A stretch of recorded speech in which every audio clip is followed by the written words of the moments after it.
Zero Foxtrot does not profess to share or promote the opinions and beliefs expressed by show host or guests. The Stay Zero podcast was created to provide a platform for servicemen and women to share their stories. Due to the nature of this podcast, sensitive topics will arise. Conversations about combat, PTSD, drug use, and other such subjects will occur. Viewer discretion is advised. Welcome back to the Stay Zero podcast. I have Clayton Martin here with me today. My name is Zac Benton. I'm your host, former Marine sniper, firefighter, naked and afraid, and contractor, now working as a rifle coach and hunting guide and getting to host this wonderful podcast. And Clayton, man, thank you for being here with me today. Absolutely. Thank you for having me. So you and I are friends because we're both snipers. And when did you go into the Marine Corps? Man, I ran into the Marine Corps just about as fast as I could. In 1991, I think I left for boot camp 6 days after I graduated high school. Nice. That's not too different from me. I was 2 weeks. I was ready to go. Yeah. I feel like I knew if I waited a summer, like a lot of guys did, I would have partied. I would have got soft because I was training hard. Yeah. Like I thought that I was about to endure the hardest revolution of training or just experience in my life. Right. How was boot camp for you? What was your take? Expectations to after? You know, physically, I was ready for it. I was in good shape because I did athletics in high school. And so physically, I was still, don't get me wrong, I was still challenged. When you're in the sand pit, getting thrashed, doesn't matter how good a shape you're in, For sure. You're going to feel it. Or, you know, you're holding your rifle out in front of your chest for who knows how until your drill instructor gets tired, which he doesn't get tired. Did you have that one dude in the platoon that would start like whining or crying within 10 seconds? Oh, yeah. And you're like, come on, man. Like you can't put it on that early or they're going to think we're all full of shit. Yeah. I actually thrived on that, man. I think that gave me more strength, you know, to keep going. When somebody else would start whining, you'd be like, what are you whining about? Yeah, fuck that guy. Yeah. I'm going to hold it out and just watch him cry. Yeah, exactly, man. Yeah. Exactly. Yeah, I kind of had that mentality. So when did you, or how did you get to sniper school? When did you do that? So my primary MOS was 0351, which is anti-tank assaultman. Yeah. You know, and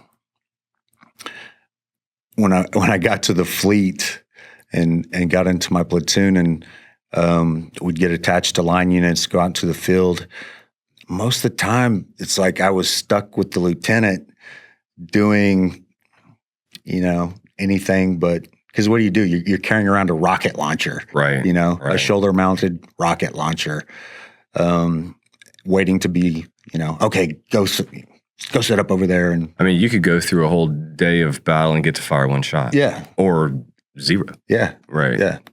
Yeah. And so I always had, I think it was, got into the fleet at the end of 91, went on my first deployment in 92, went on, did a med float. And we were training, you know, all over the Mediterranean with, you know, different militaries from, you know, the French, the Israelis to even the Tunisians.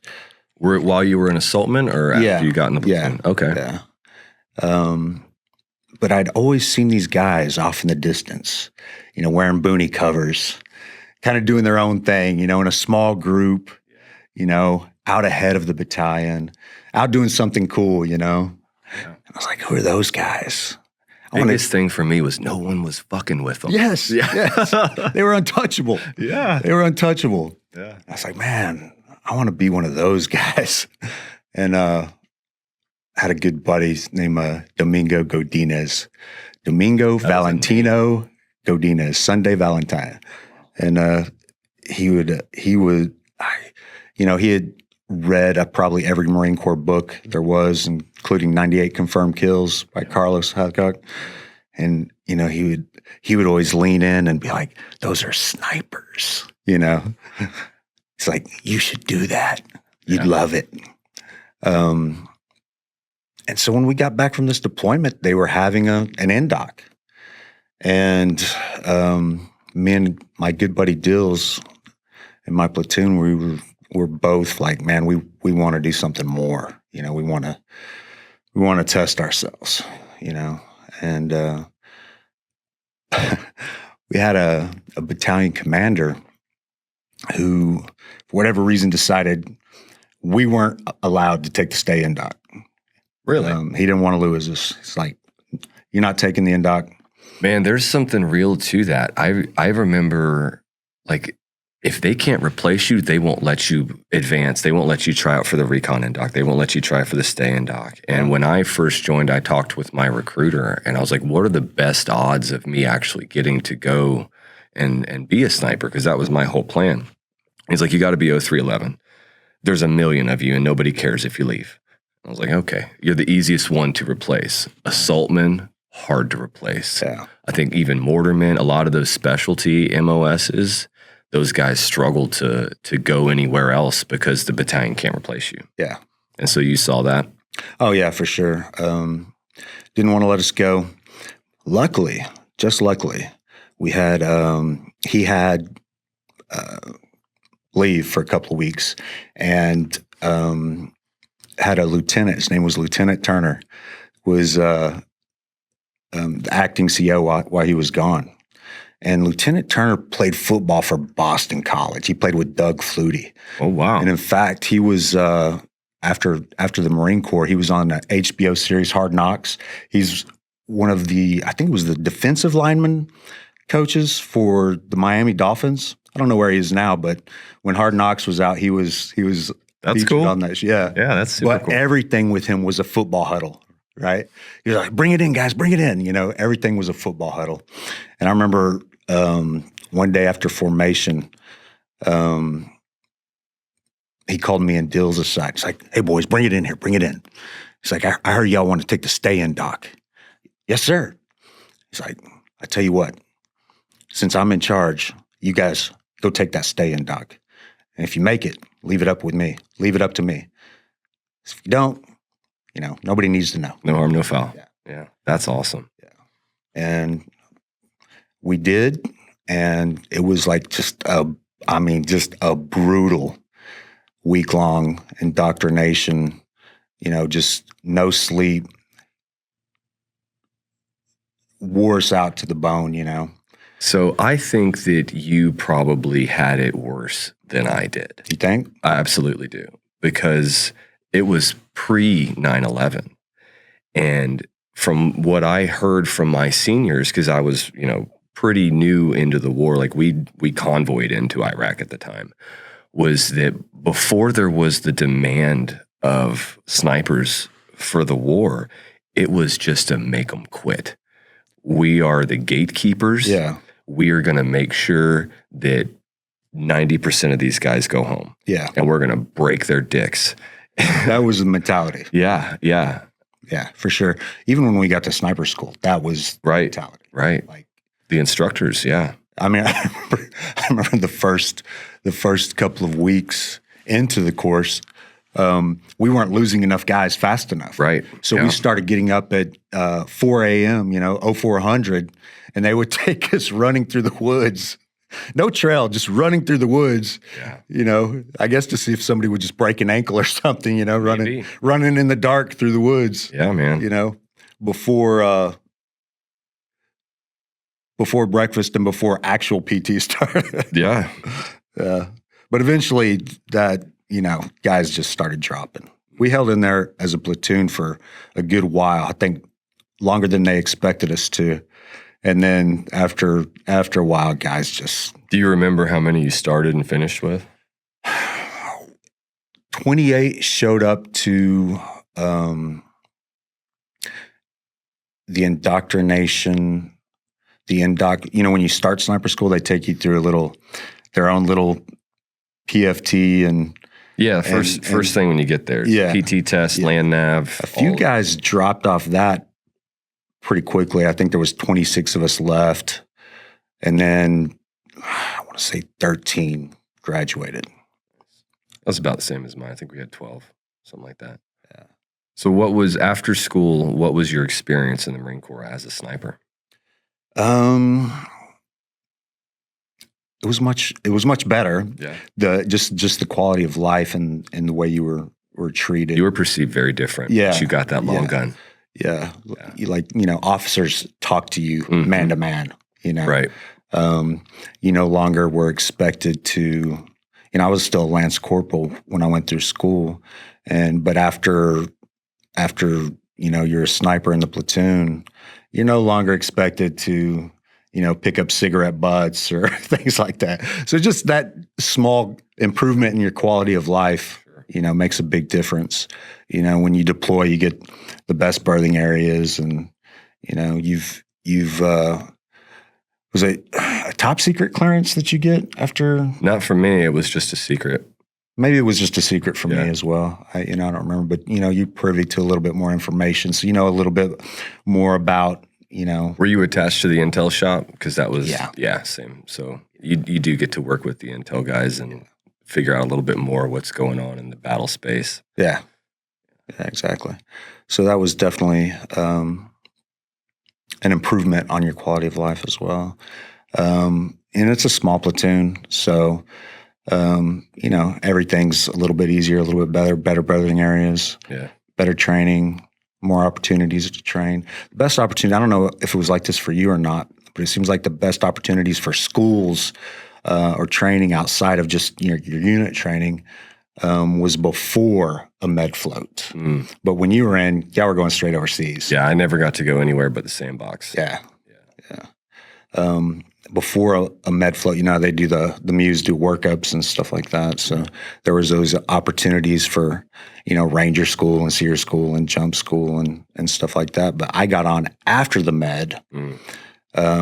So all those school opportunities didn't exist for us. I would have had to re-enlist to go to like Ranger school or anything like that. With my buddy Dills, my buddy James, he did do that. He re-enlisted and they sent him to Ranger school, but not jump school. He went to Ranger school, and after he finished, and I think he said he lost like 40 pounds. Dude, I've heard Ranger school's legit, man. Yeah, he came out just a stick. Yeah. And I've heard jump school's absolutely dumb as can be. He had 2 weeks of leave. He went to jump school and checked himself in. No orders to be there. No, he's like, I can't. I lost my orders. Nice. Acted like he didn't know. I just know I'm supposed to be here. I don't know where my orders are. Well played. And the Army put him through jump school. So he spent his 2 weeks of leave in 2 weeks of Army jump school. That's funny. Got his wings. Nice. I know. It's hilarious.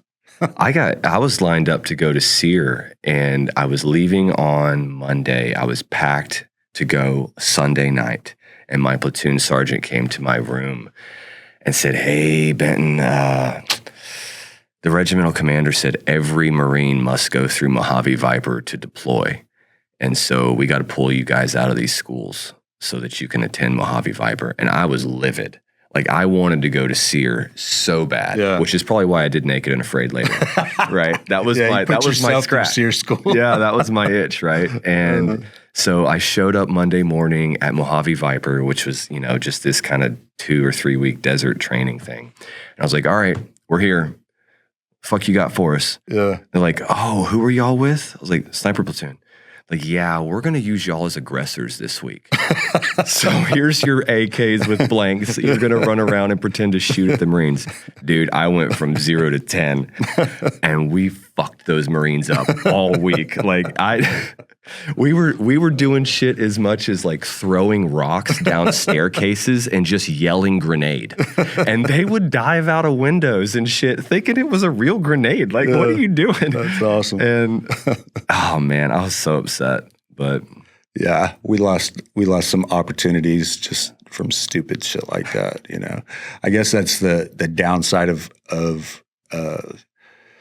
the sniper platoon being in the battalion, because you're always going to get stuck with battalion priorities as opposed to stuff you actually need to do for your MOS. And there was this weird ambiance of just they had no idea what to do with us. Yeah. And so we were in charge of our own training, which was awesome. Yeah. We went to the pool a lot for PT. But because they had no clue what to do with us, they had no clue how to employ us either. And so once you get in country, it's real easy for, some of these guys to get stuck in this overwatch rotation of just sitting on a rooftop watching roads because they won't give them a real RNS mission or, something like that. That's what we did in Haiti for the most part. I mean, when I joined the Marine Corps, it was the Gulf War, right? But it was over by the time I got out of boot camp. Really? So I got to be a boot to the guys that went, which was no fun. No doubt. Yeah. My senior's big claim to fame was an Okie pump. If you haven't, you're not a real Marine until you've been to Okie. Right? Like, if you haven't been to Okie, go fill sandbags. Like, fucking kidding me? Okay. It's funny. So you went to Haiti. How was that? Man, it was. Was that your first time out of the country? No. I'd already been on MedFloat. Already been to Okie. This was our first actual, mission, actual deployment. And of course, it changed overnight. What you had in Haiti was a coup where I think his name was Cedras. General Cedras led a military coup to overthrow the elected president of the country at the time. And so the president had fled to the United States, I believe, somewhere. And we went in to restore power back to, the elected president. Yeah. And, we had missions to go in and do our job, one night. And then, the next day, everything had changed. Apparently, they paid Cedras something like $20 million to peacefully hand back over the country and move to Panama. Not a bad business venture. Yeah, no, it worked out well for him. So most of our missions, went from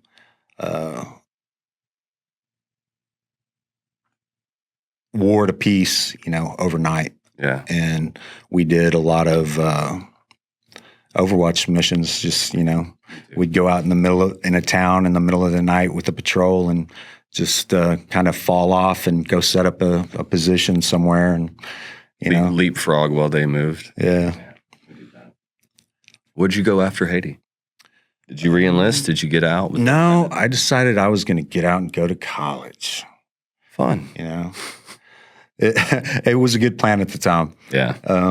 I was tired of the Marine Corps, tired of being told what to do, tired of, a lot of people don't realize when you go into the service, man, you give up every personal freedom. Oh, yeah. The freedom that you're told you're fighting for, you no longer have. Yeah. You must be a civilian again to experience that freedom. Yeah. Which is, it gives you a good perspective on life. I mean, you realize how much. Appreciate it. Yeah, absolutely. That's you don't take that for granted after losing it, And so I wanted to experience some of that freedom again. Yeah, man. And I did. But what's weird, man, is I never quite, and I think it even took me years to comprehend, is how much that loss affected me, that separation from the Marine Corps, even as serving as a peacetime Marine predominantly, that separation from your platoon, from your unit, from the Marine Corps has an effect on you. And I had no idea. I didn't think it would. I was excited to go to college, but I was just miserable. I was upset and depressed and had no idea why. It was like I was mourning a death, but nobody died, and I couldn't figure out what was going on. I remember, I think it was my first day of class, and back then we didn't have cell phones. Didn't have emails. if you called somebody that was long distance, it was expensive, right? Yeah. And so we still communicated by that old-fashioned letter, that you actually sit down and write. And I had just gotten a letter from my buddy Ferrand, who I actually helped train. I remember putting him through his NDOC and helping him get ready for sniper school just before I got out. And as I was getting out, they were getting ready to go back to the med.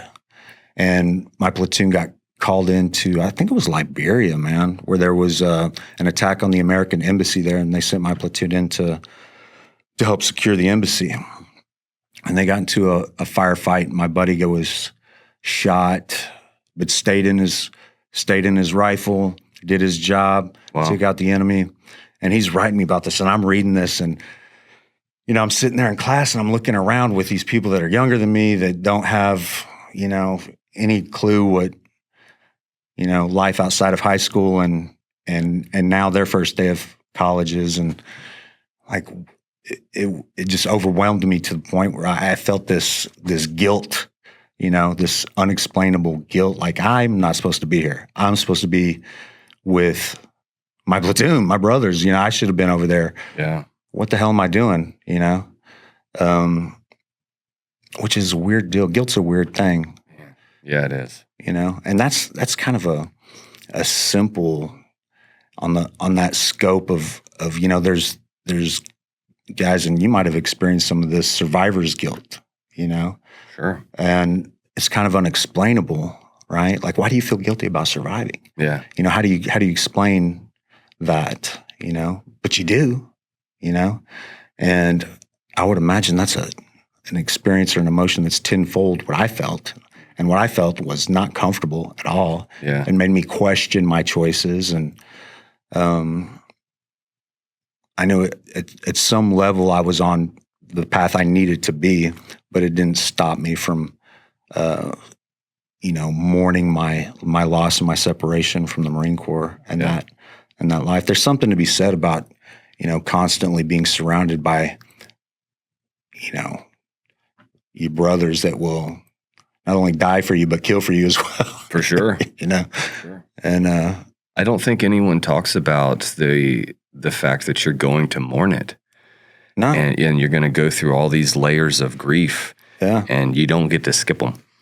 You know what I mean? No.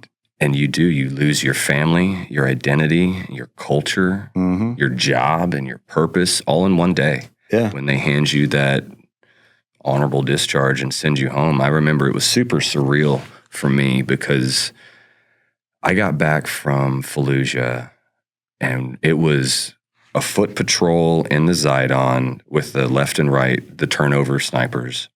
And in 36 hours, I was on ground in 29 Palms and was given a 96-hour libo.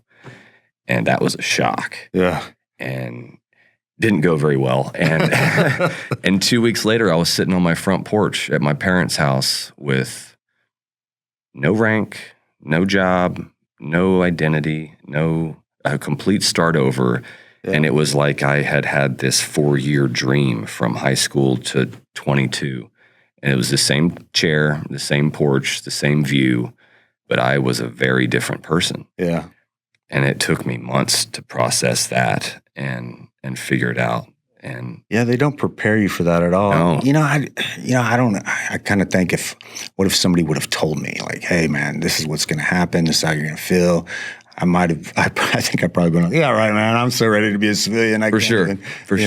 That's all you want is to get the hell out and never look back. The first few weeks and maybe even the first 30 days for me, it was exciting because it's just like you're on leave, and when you go on leave, you're going back. Right. And this after that wore out, then it became just the sense of loss and the sense of, I don't know where I'm at, where I'm going, what I'm doing, what I'm supposed to do. You know? I was back with family that I recognized but had no experience with, friends that I was in high school with but had no experience. You no longer relate to. The men that I knew and I loved and I had spent 4 years living with, eating with, sleeping beside, fighting with, were all gone. Yeah. And some of them were stayed in, and others were in Florida or North Dakota or where, like, you can call and talk, but you're not seeing each other. And life builds up and you forget. Yeah. Yeah. It's like, you don't necessarily want to, but just the way life plays out, everybody just goes their own separate ways. And, life gets a hold of you, start trying to build a new life, What did you try to build? Oh man, I thought I was going to just go to college, get a degree, but I did well in school. I made excellent grades, and but I never could figure out what I actually wanted to do with that, And I was living in New Mexico at the time, and I was just tired of trying to survive on very little and pay for school, and there wasn't a lot of job opportunities. So I was like, man, I'm going to move to Texas. There's lots of jobs in Texas, and I'll find a job, make a little more money, and get back in school in Texas maybe. And coincidentally, I saw this documentary about firefighters. It never occurred to me to be a firefighter, Yeah. And I was watching this documentary. I was like, man, I think I'd like that. I could do that. So I remember I called the Austin Fire Department. I was like, hey, man, are you guys hiring? Like, yeah, we are. And you guys pay people to be firefighters? Yeah. We start you out at this much a year, blah, blah, blah. I was like, oh, wow, man. And so I started applying with the fire department. And it took me, I mean, the process to get hired on in Austin's. Dude, I tried. It's a long one. It's a long one, man. It's like a year-long ordeal. And I think it took me 3 attempts. I think on my 3rd attempt, I got through the door finally and actually started the fire academy. And that, became my life. I think it was moving to Austin, man, that honestly is where I was able to finally feel at ease, which would have been a couple of years after getting out of the Marine Corps. So a couple of aimless, wandering years before I finally got to a place where I felt like I can plant some roots here. I can start to build a life here. And so that's what I did, How was that? How long were you with the Austin Fire Department? 18 years, I think. Yeah. What was that like for you? It's a lot of guys say when they would get a call and, go get on scene or whatever, that they'd have this huge adrenaline rush and stuff like that. I never quite felt that. Me either, man. I tried the fire department thing too, and it just didn't fit. Just wasn't that exciting for me for some reason. I mean, I enjoyed a lot of it. I enjoyed, and a lot of it I didn't enjoy. Quite honestly, man. I think I had probably prematurely burnt out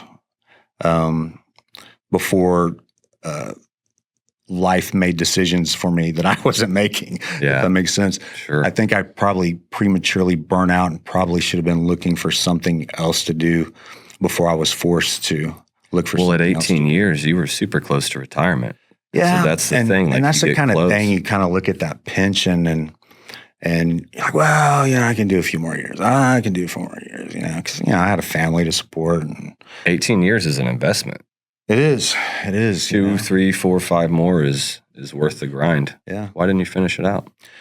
Man, that's a long story in itself, and kind of led me down a very dark path. I don't know if I was depressed, but I got into some trouble. I was accused of a crime that I did not commit, and sometime later, actually convicted of a crime I did not commit. And that, it was like a 2-year span, all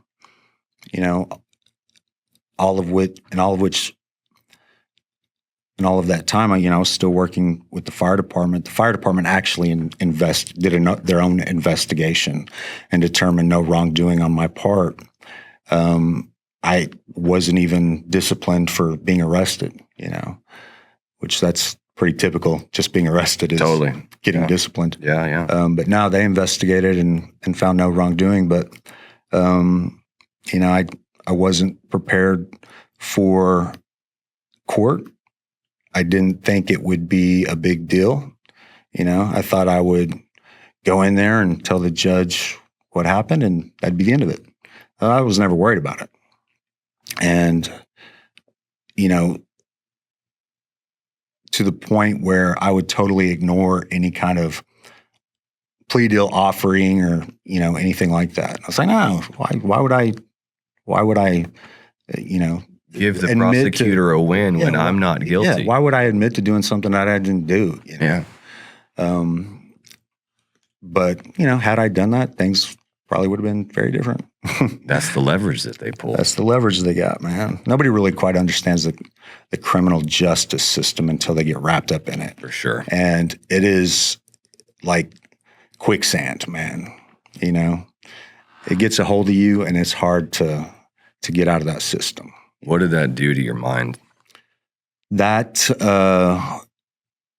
is probably one of the hardest things I've ever had to go through in my life. Just the injustice of it. We have this, the idea is that you're innocent until proven guilty, right?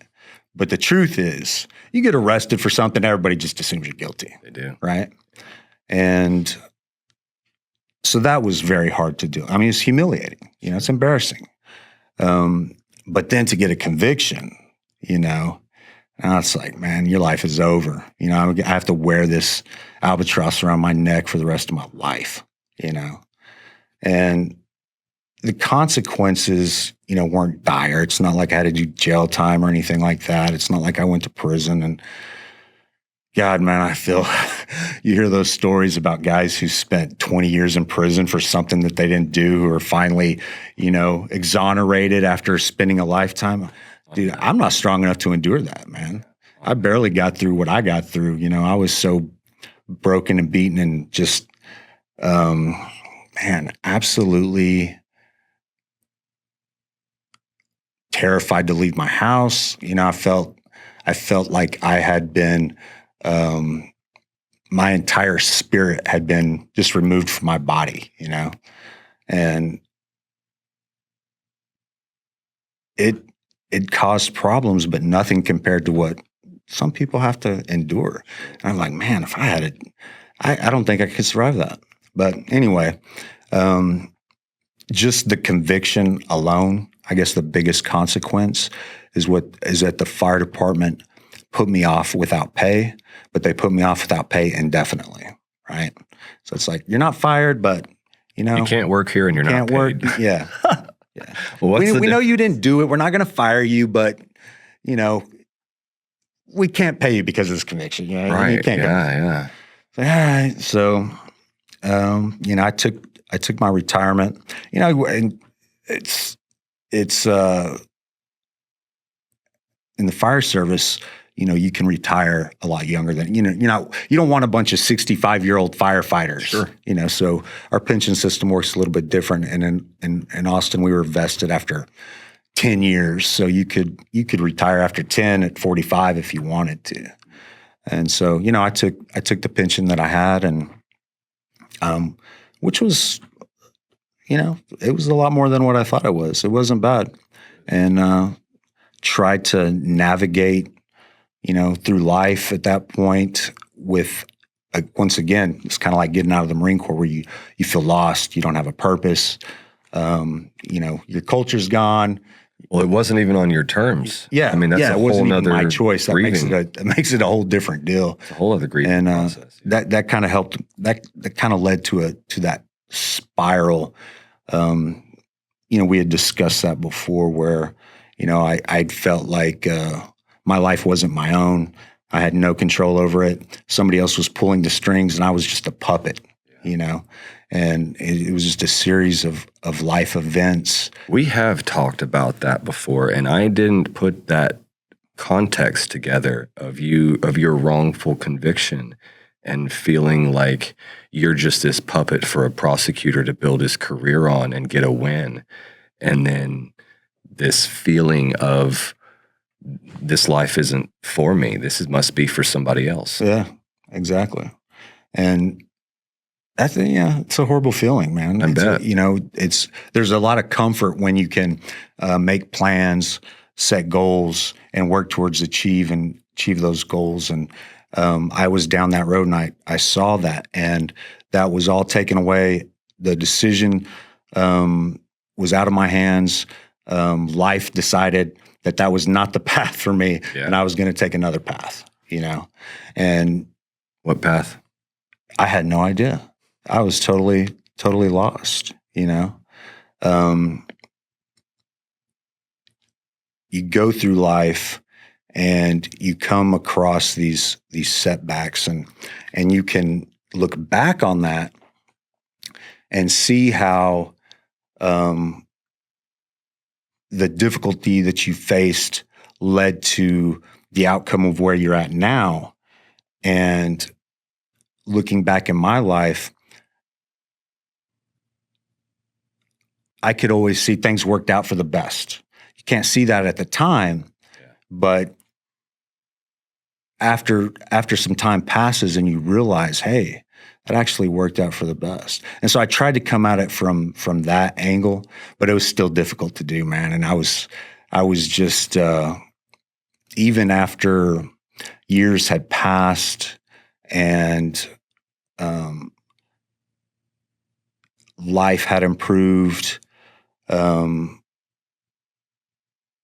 my circumstances were stable, my family life had improved. Things were, I don't know if you say on the up and up, but, it was manageable, it was survivable. But I was still left just feeling unhappy, sad. I don't even know if I could say sad, man. I don't know if I felt anything at all. It was more of a numbness, to life, questioning life and what life means, and, what my place in this life is. And, I would say I wasn't suicidal at any point, but I certainly wished for death. Death seemed like it would be more of a relief just to get out of the monotony of a life that I felt at the time was just wasted. Everything that I'd worked for, everything that I'd planned, everything that I had, set out to do was taken away. And I had no idea where to go or what to do other than just, How'd you work through that?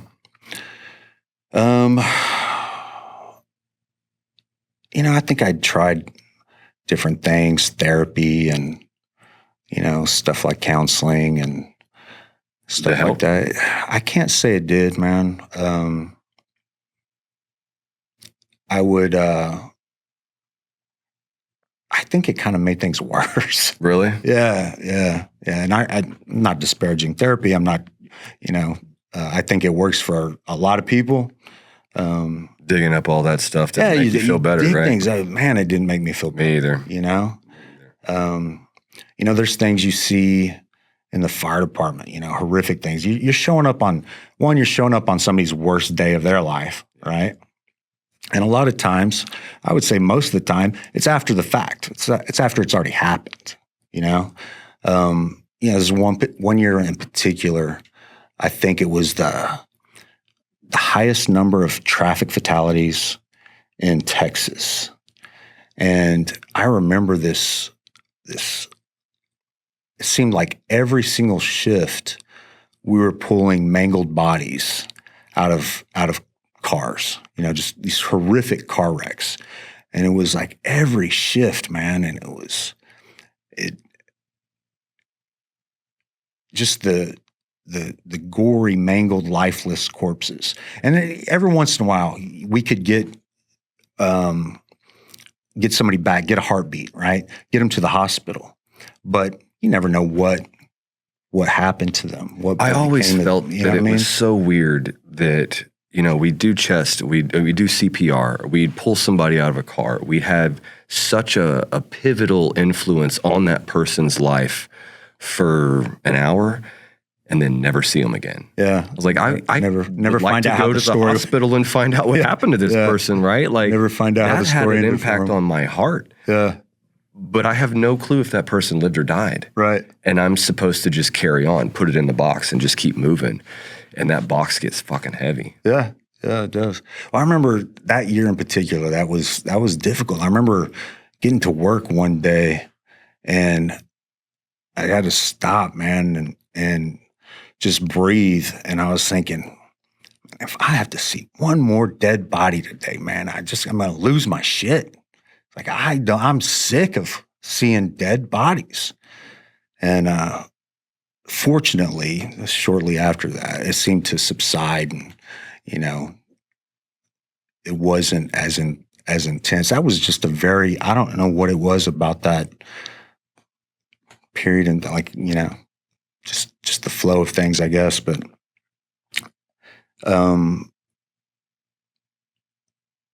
you compartmentalize those things. Sure. But they have an effect. Man, I was talking to a buddy of mine just the other day who's still with the fire department, and he was talking to me about taking a staff position, doing building inspecting or something like that as he's getting close to his retirement date or when he wants to retire. And he's like, man, I'm just tired of seeing dead people. Because it's car wrecks, it's suicides, it's stabbings, it's shootings, it's, and it's, like you said, it's after the fact. You're just dealing with the aftermath. You're soaking up the emotions of, the family that's affected, and you just don't always know. Even those ones you're able to at least get to the hospital with the heartbeat, you just don't ever know how it turns out. And hell, it wasn't until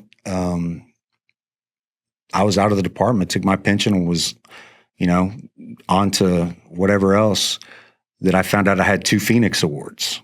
A Phoenix Award is when you save somebody's life doing CPR. I got one my first year as a fireman. Did you really? Yeah. See, after 18 years, I never even knew I had one. I had a couple. I was like, oh, man.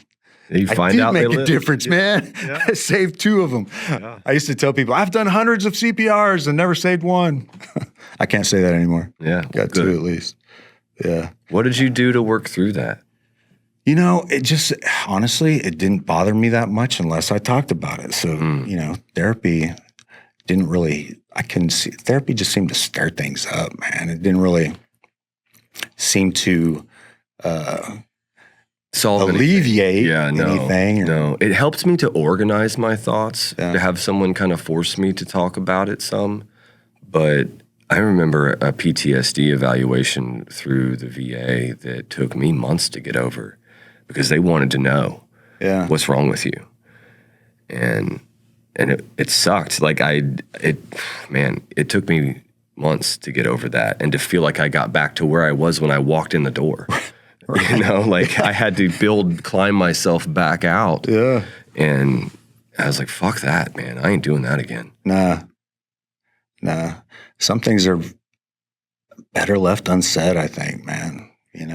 We've been dodging the elephant in the room because we both know what you did. Yeah. Let's talk about it. Well, that was thanks to you, man.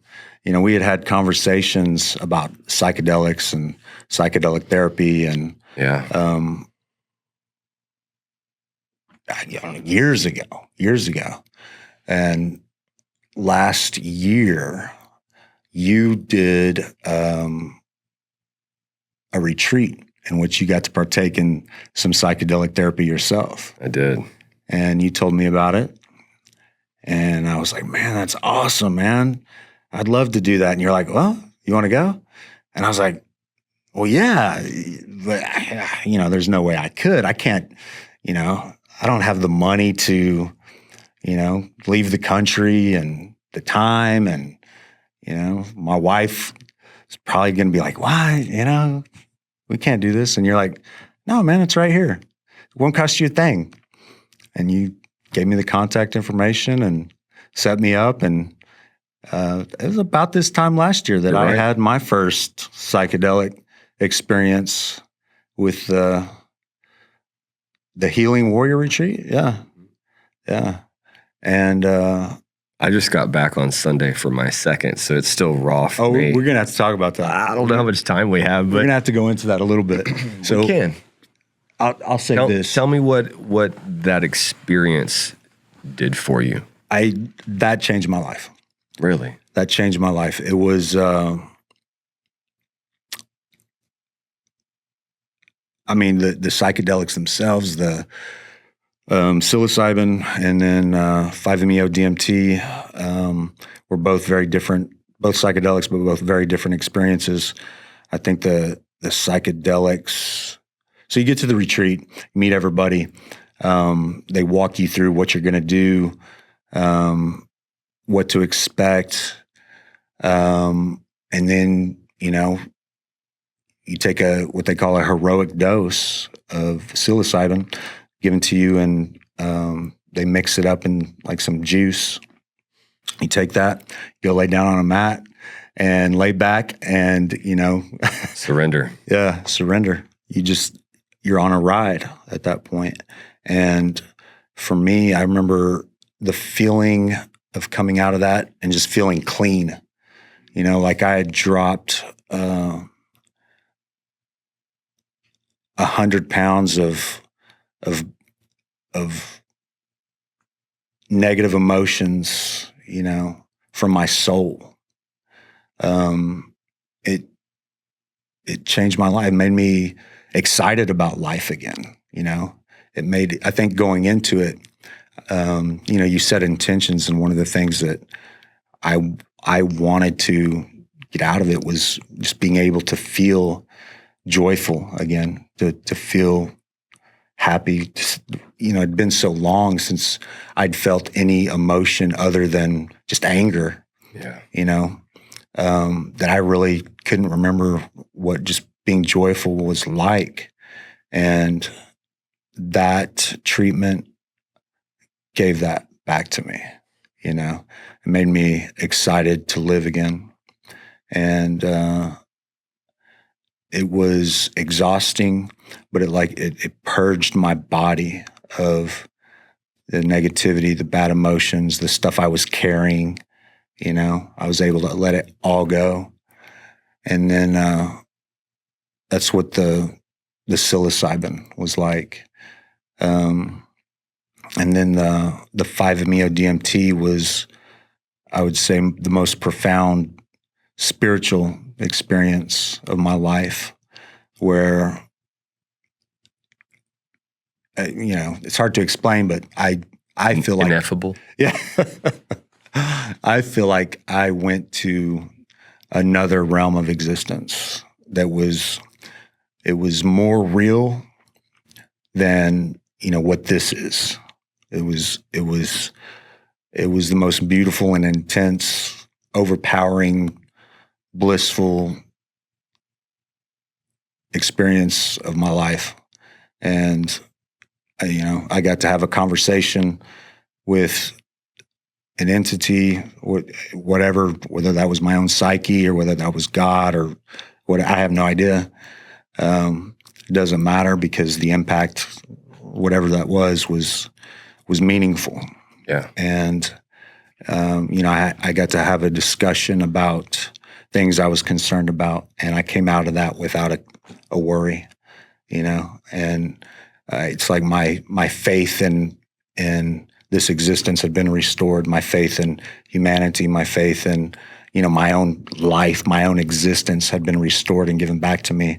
And I got to experience joy, and I got to get excited about life again, And so that was a year ago, and I still feel the same. That's beautiful. Yeah. I still feel excited about life. I'm much more capable of taking things as they come, as opposed to getting attached to a rigorous, way of how things are supposed to be, It's very different to go through your life with intention as opposed to expectation. Yes. I intend to have a great day today. Yeah. Or I intend to have fun with my son this afternoon.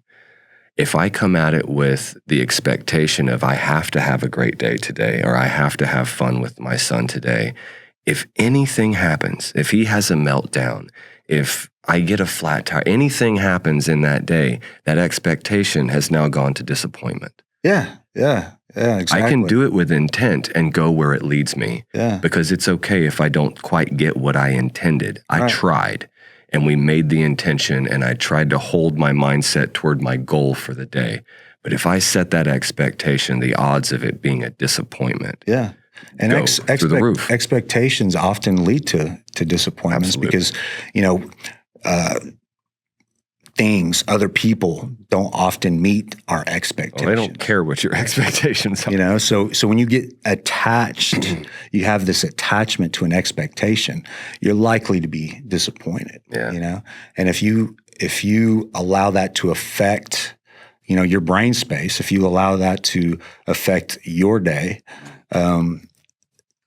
then you've lost. You've handed over that power to outside circumstances. Right. Where if your intention is, if you're able to make it an intention without holding on to an expectation, you're able to pivot better. Yeah. For sure. You're able to, what they teach us in the Marine Corps, adapt, overcome, improvise. Sure. Right. Different context, but it can be applied to life in that you let go of those expectations and you just allow yourself to experience, live, and kind of go with the flow, I think it's kind of more of an Eastern philosophy, Maybe so. But it's what they tell you when you go into the psychedelics. Yeah. If you do it with an expectation, the odds of getting what you want are almost zero. Yeah, you're not going to go into it with an intention of what you might like to receive and see what happens. And you'll get what you need. Yeah. And on top of that, if you go into it with this expectation and try to hold on to that and fight against what it's showing you or giving you, it's going to make it worse. Yeah. That won't be fun. You have to just roll with it and see where it takes you. So maybe that's the lesson for life as well. You got to roll with it and see where it takes you. You just got back, man. Are you still feeling that kind of glow, that afterglow of the effects? Oh, yeah. Yeah. I'm really trying to integrate better this time and do meditation. I did one this morning, and I listened to a song that had significant meaning for my wife, and thus it has for me, having heard the meaning it had for her. And it was great, man. The experience was, it almost overshadows the first time I went. The first time I went, I felt the weight, like you said, everything. I felt cleansed. I felt like I had a fresh start. This time I felt like it gave me a perspective. And it ties straight into this podcast, Stay Zero. Yeah. Because before I had done that, I didn't know what that was going to mean to me. Zero fucks. Like you've got to have this war mentality, and you do have to have that when you're in war. You can't be somewhere else. Right. You've got to have zero fucks. What's the mission? We're doing what we have to do up into including my death. And that's what's necessary of you. But I don't know personally where that applies to my life as a civilian, because I can't have zero fucks about my wife and kid. Right. You know what I mean? But for me, I experienced a total loss of self. I don't know if I was caught up in the moment and just forgot who the hell I was, but around the time of coming back down from the psilocybin, I was reintroduced and reminded of myself. And it was this just like flash of like, your name is Zac. I was like, wow. Oh shit. I do have a name. I'm called Zac. and I was like, I have a body. And like I pulled the eye mask off and I saw my hands in like 1080p times 12, right? Yeah. And I'm like, I recognize these hands. This is my body. This is the body I've been put in. Yeah. And then it was like, well, what else? And I have a wife and her name is Angela. And I have a son and his name is Mattis. And that was immediately all that I cared about.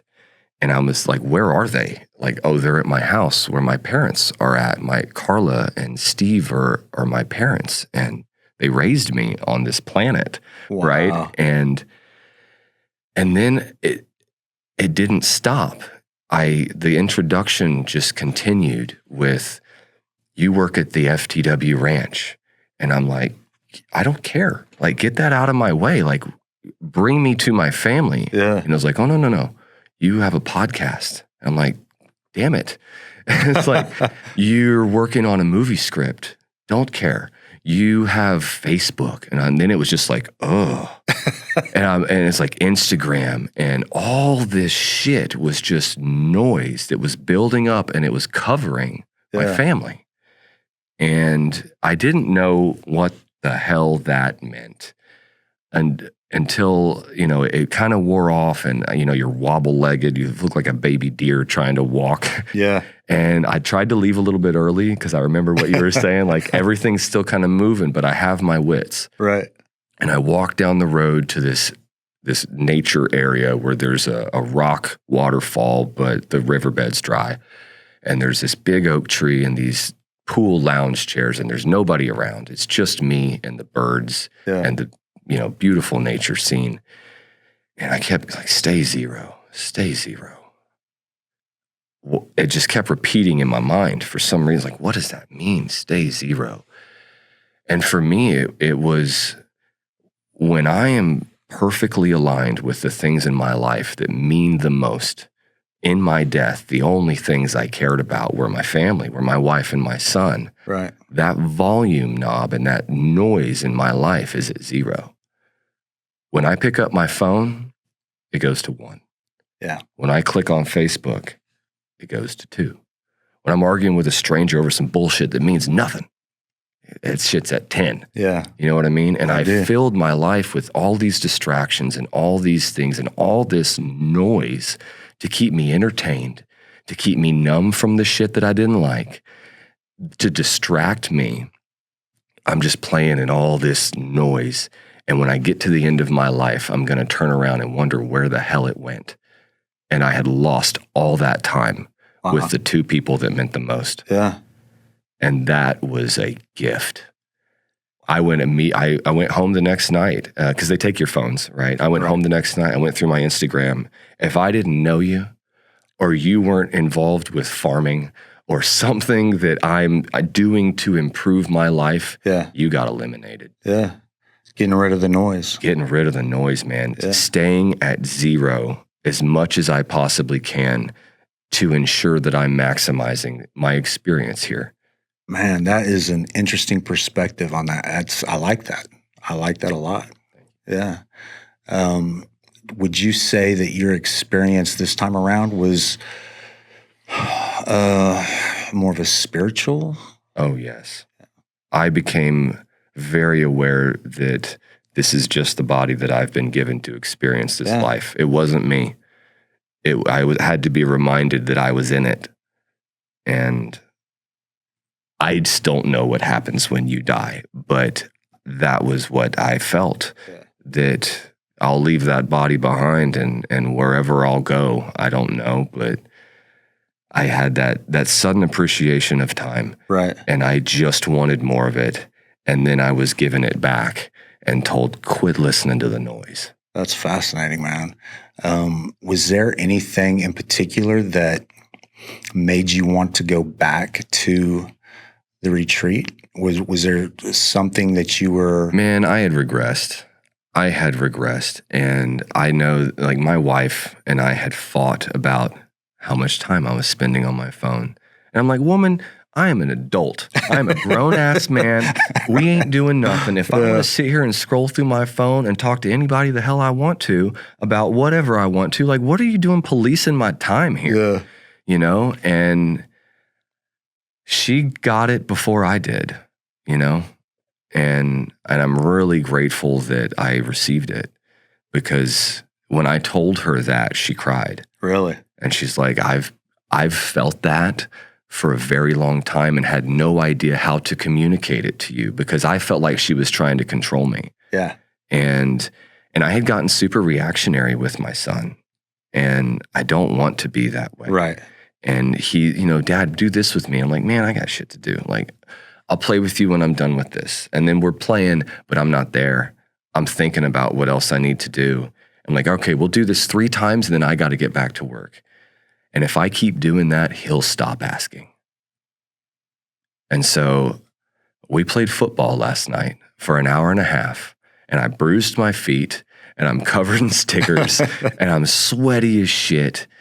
But it's just me and him playing football. Yeah. Because his first football practice is today. Yeah, and he was just super excited about that. He's wearing his cleats when he saw you this morning. Yeah. And he's 5. And if I don't take that time to do what he wants to do, because it's not for me, I'm maintaining that relationship. Right.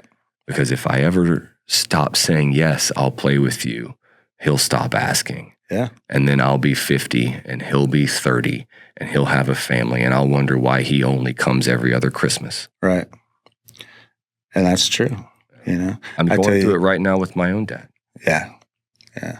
I think that when I look back at any hardship in my life, anything that I faced that was difficult, or any kind of letdown or disappointment, there's nothing that I regret. There's nothing that I would change, because everything that's happened to me is what's made me who I am today.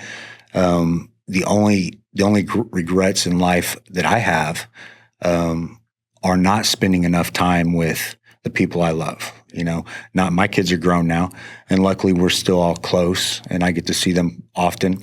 But to go back in time when they were 5, you know, and play with them again would be amazing.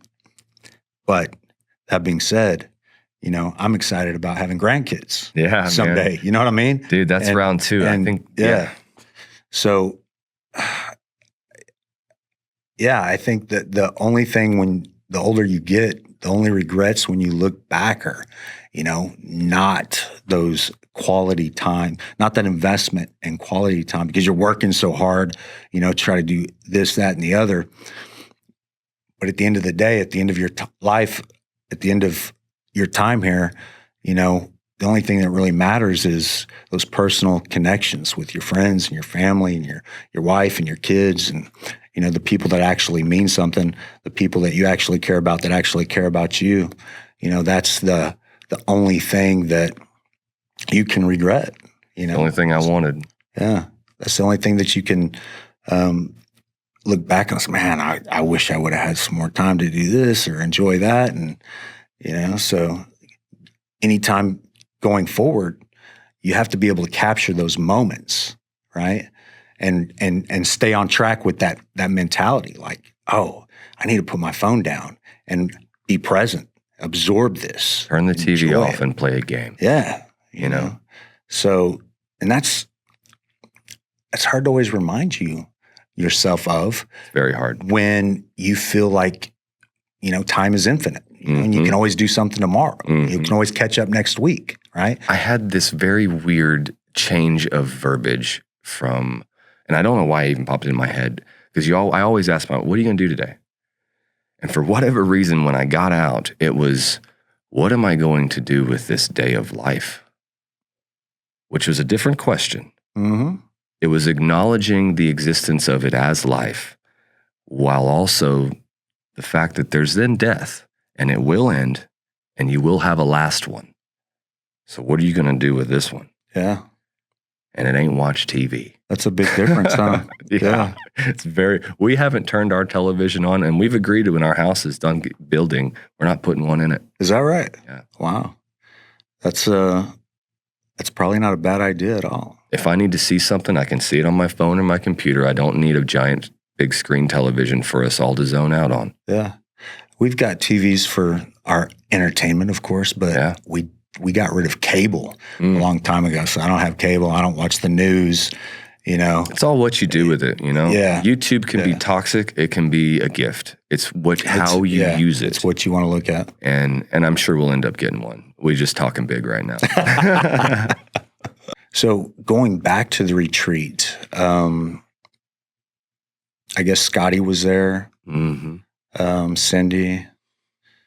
Man, I had an experience that I'm going to be real vague with it because it's not mine to share, but it absolutely wrecked me and it changed and it blew my mind a little bit.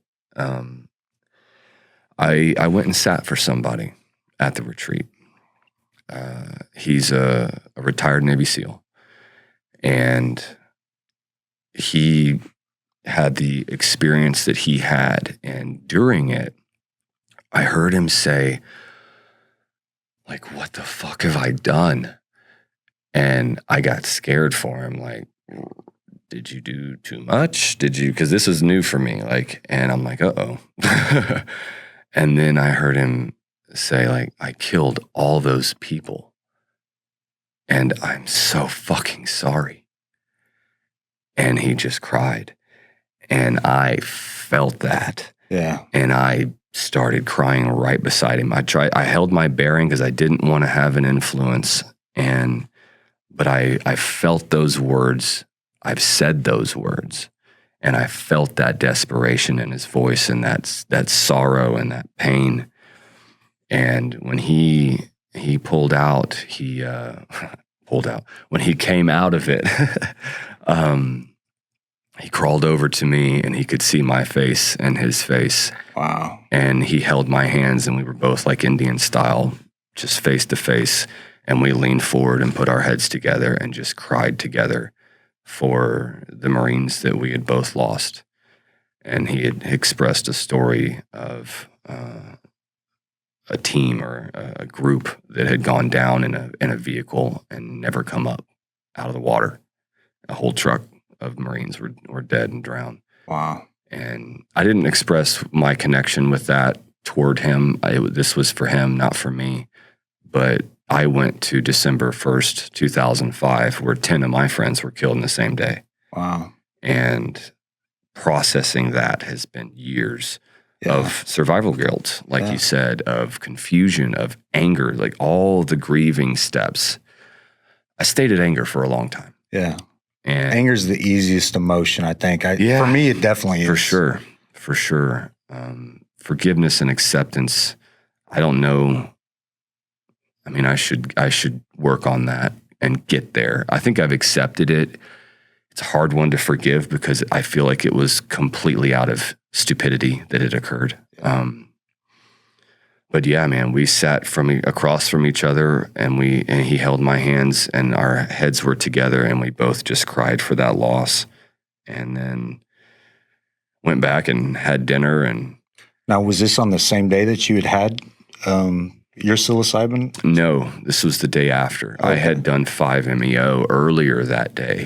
This was late that night. Oh, okay. And so, man, and then he looked at me and just started to kind of vent. And he's like, man, those Marines looked up to us so much. Our gear, our weapons, our budget, for lack of better words, because that's what it was. Yeah. And he's like, man, we never left the wire without ISR flying over, a gunship to protect us, the best jammers to block the IEDs, level 7 armored vehicles, every gun system you could imagine. We were untouchable, and they worshiped us. And they would go out and walk the streets of that city with a rifle. Yeah. And that was it. Wow. And he was in awe of the courage that it took for them to do that, because he had every asset the government could muster before he ever left the wire. And here was this platoon of 18, 19-year-old Marines. Here's your rifle. Go pick a fight. Yeah. And we were used as bait, we all were. We all know what that was like. Yeah. it was a show of force or a patrol of, I forget the verbiage, but just be out there. Right. See if somebody will shoot at Just you. see if somebody will shoot at you. Yeah. Yeah. And the fact that he had that appreciation and perspective of them, because in my mind, it's like, dude, you guys are, and we're, Yeah. you know, way down here. But he didn't think that at all. Yeah, he wasn't an arrogant. He was impressed by the young men out there doing it with less, with next to nothing but a rifle. Wow. That's And an that blew interesting my mind. perspective for somebody to have on his pedigree. yeah, his pedigree, man. which, you know, obviously a very emotionally intelligent person. He is. And probably was not a selfish person at all. He is, yeah. Yeah. Sounds like he had a lot to work through. So did you get to talk to him more after that? Did he come out of that feeling like he had gained something, or maybe been able to, you know, Yeah, I don't know. get rid of some things? I don't know what that experience did for him.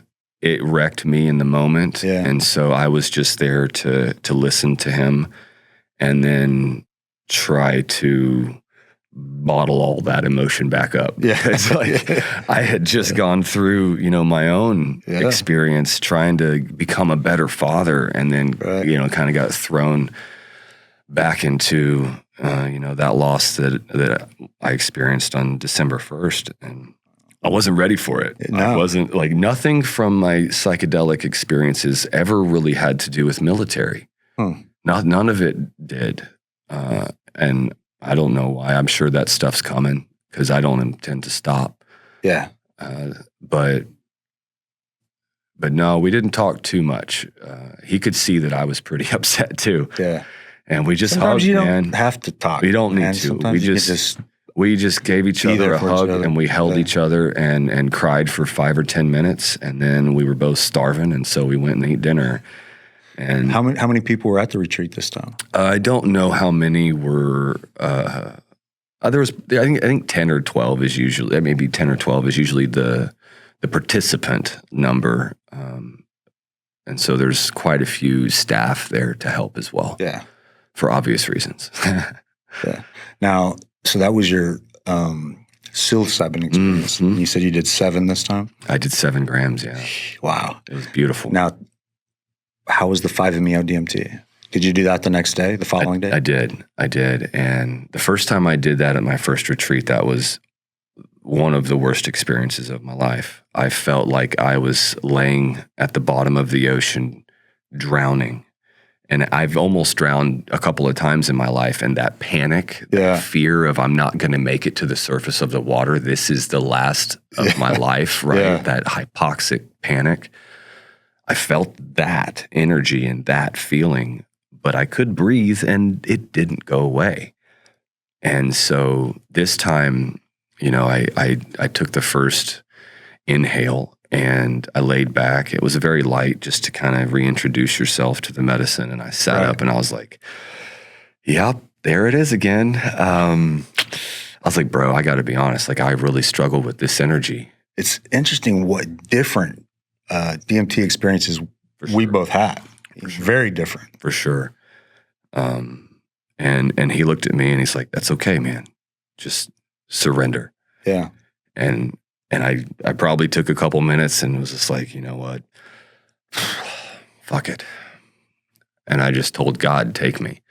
And I took as big a drag as he told me to. And I laid back and it went from fear to bliss. And I was laying on the bed with the eye mask on, just in complete, like, submission. And I felt his hand on my chest and him whisper in my ear, do you need another one? And I just nodded and I was like, yeah, because I'm still here. I'm just feeling it. And then he placed it in my mouth and I took another one. And I didn't go anywhere. I didn't see anything, but I rocketed into this feeling of love and bliss. Just, it was just this most euphoric thing I've ever experienced. Yeah. And I don't really know a whole lot of what to make of that. at the time, because I didn't, ever disassociate or whatever, like a lot of people experience, I felt like I knew there's more here, but getting over my fear was the achievement. Yeah. And the submission was the achievement. You feel like you're going to die. For sure. Yeah. And so I felt content in accepting that. Right. And I'll go further whenever it presents itself again. I don't need to ask for more. Yeah. I got the message from the psilocybin that absolutely overwhelmed me and changed my whole perspective on my existence. That's awesome, man. And so I almost didn't even want to do the 5. I was like, I got something that I truly came here for. I don't even care what that has to say. Right. But I was there, and I wasn't gonna, just not try, because I wanted to see if I could get through that feeling, and I could, and I did, and I was grateful for that, and I was happy to accept that and just move on. That's good, man. I think sounds like my brother, who was a police officer, and his good buddy, who was a police officer, went, was it the beginning? I think might have been the beginning of this year. Maybe it was the end of last year. I don't know.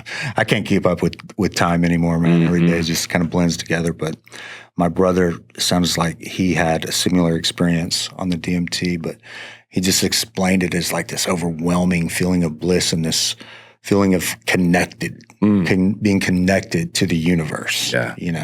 It's like you have your place in something that's so big, and you're welcome here. Yeah. You're meaningful. You're meaningful to this universe. Yeah. It's kind of feeling. Didn't necessarily have any visuals or anything like I did, or even his good buddy who never quite got over the loss of his parents. They died unexpectedly, and I think within 6 months of each other. Oh.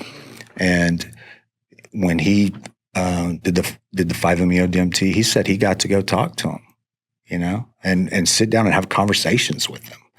And his mom told him, "You need to suck it up and get over our death and live your life. Do you think we're going to live forever? Us, we're fine. Go live your life.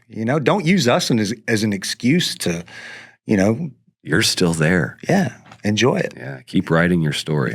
Don't use us as an excuse to not live, So I thought that was interesting. I hope that happens for me someday, because there are a lot of conversations I would love to have, but you don't get to pick, right?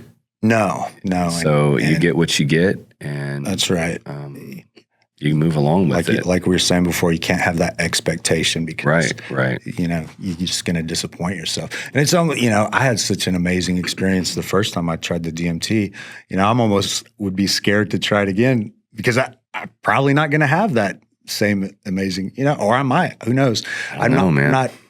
I'm at this point, man. I am not opposed to anything in that realm of exploration. I think it can drastically improve the lives of, veterans and first responders that have to deal with, death and PTSD. And I think it can drastically change lives and stop the high veteran suicide that people are. They try to help, and a lot of that help is simply just medicating. And that medication prevents you from doing these retreats. That's the killer, man. Is that the deal if you're on SSRIs? It blocks it. It won't let anything happen. Oh, is that right? Yeah. So, oh man, I think a buddy of mine that I was telling you about earlier, who's in a dark place right now. Yeah. It's my buddy Dills, the guy that we took the NDoc together and went through sniper school together, and he's in a dark place. I think he is on an antidepressant. It breaks my heart, because I've had so many reach out and be like, I need this so badly. Yeah. And my only question is, are you on an SSRI? And so many of them say yes. And I'm like, man, you have got to be off 1 month for every year that you've been on. And that's a long time. Dude. And my last friend that called me is like, dude, I've been on this for 10 years. I was like, you're going to have to get off for probably at least one. Yeah. And he's like, I tried last spring or whatever, and I got to 9 days before I had a complete mental breakdown. I think and I'm like, how do I help these people? Yeah. Because the pharmaceutical companies are literally blocking this treatment from being an option. Yeah. By getting them on that stuff so quickly and then keeping them on it. Yeah. And, you know, you had asked me what I had tried earlier, and we talked about therapy and stuff. I did try an antidepressant. Did you? Yeah. And it definitely helped, right? Yeah. Because, you know, you don't just wake up every day and say, I want to die today. Yeah. But it does numb you. It right. numbs you. It doesn't necessarily make you feel better. Right. You just don't feel worse. Right. You know, and I think that's the thing.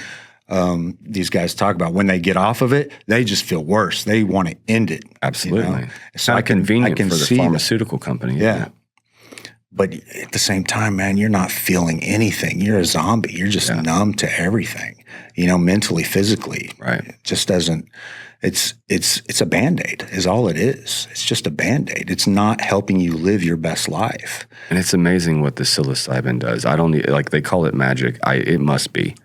Because I felt like I have heard baptism described. However, I wasn't just dipped in water and told I'm new. Yeah. Like I was reset. Yeah. Physically, emotionally, spiritually, completely washed clean and given a new start. That's how I felt. Me too, man. Yeah. And that's how everybody at the retreat responded when, you know, we do the check-ins, like, how are you feeling today, you know, physically, emotionally, and spiritually? Yeah.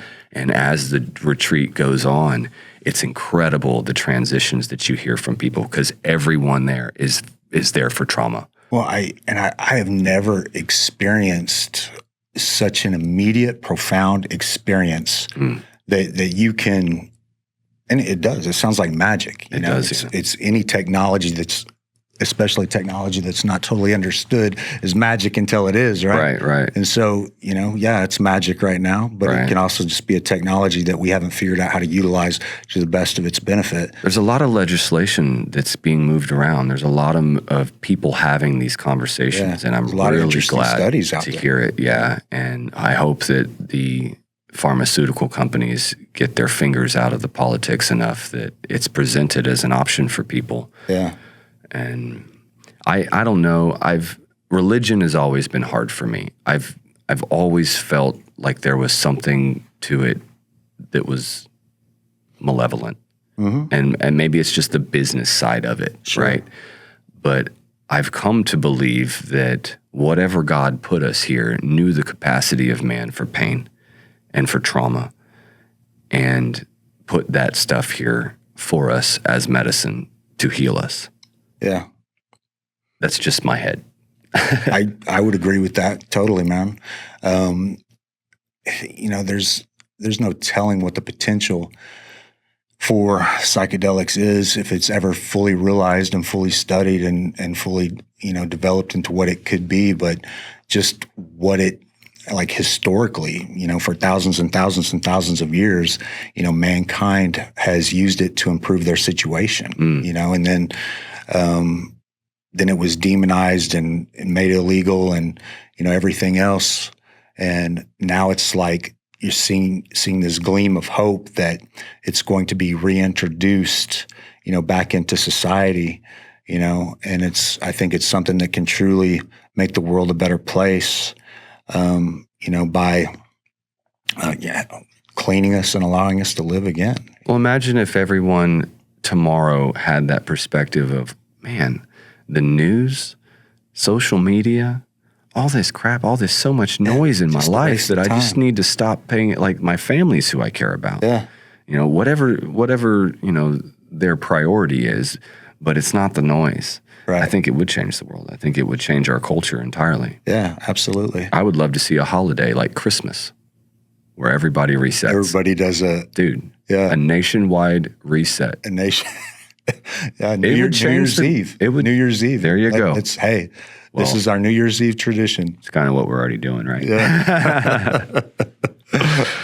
And should continue to do, man. Right. We will. Yeah. We will. Yeah, I think, psychedelics is one of those things you can experience at one time and, can completely change your life, completely change your outlook, and you would never have to take it again, right?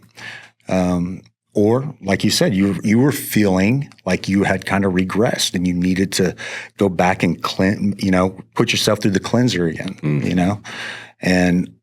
but that was what, like a year?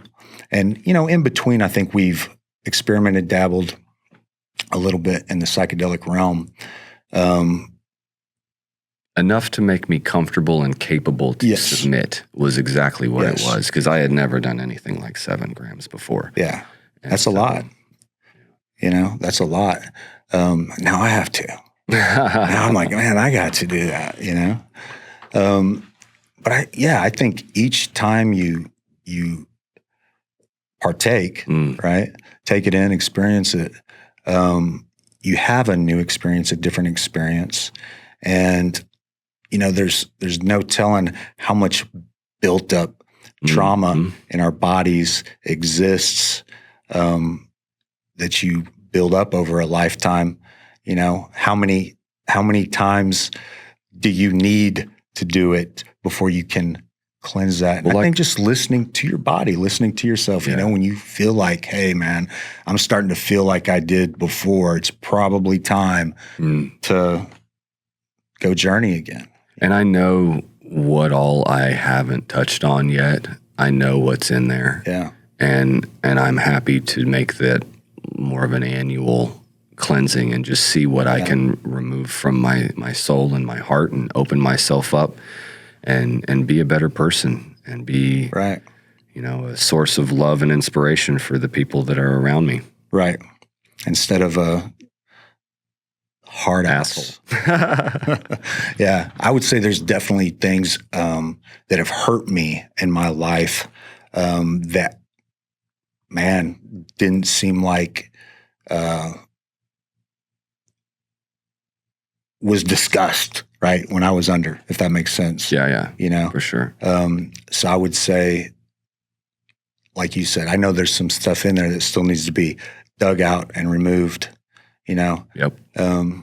And I don't know if what we're discussing makes sense, Maybe unless not. you've experienced it. That's okay. That's okay. It's something worth investigating, man. I hope if anybody listened to us and was curious about it, maybe they would do a little investigating on their own to definitely do the research. I'm not encouraging anything, but do the research. I am nobody to be taking advice from. Yeah, right. And, see what you're called to do, because that's really what it is. You're either called to it or you're not. Yeah. And if you are, that's okay. And if not, that's okay too. Yeah. And thank you for having this conversation with me. Yeah, man. I'm glad you went back. Thank you. Yeah. I'm glad that you went too. Nothing better for the soul, I think. We all need that. Absolutely. Yeah. Especially our community, for sure. Yeah. Well, stay zero. Stay zero.